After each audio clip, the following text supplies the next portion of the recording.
إن يوم الفصل ميقاتهم أجمعين يوم لا يغني مولى عن مولى شيئا ولا هم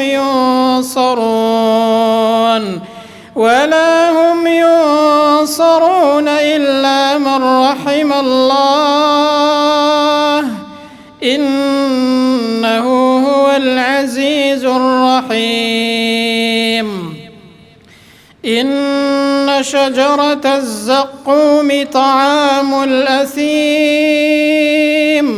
كالمهل يغلي في البطون كغلي الحميم خذوه فاعتلوه إلى سواء الجحيم ثم صبوا فوق رأسه من عذاب الحميم ذق إنك أنت العزيز الكريم.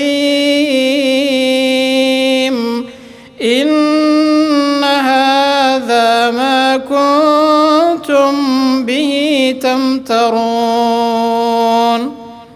إن المتقين في مقام أمين في جنات وعيون يلبسون من سندس واستبرق متقابلين كذلك وزوجناهم بحور عين يدعون فيها بكل فاكهة آمنين لا يذوقون فيها الموت إلا الموتة الأولى ووقاهم عذاب الجحيم فضلا من ربك ذلك هو الفوز العظيم.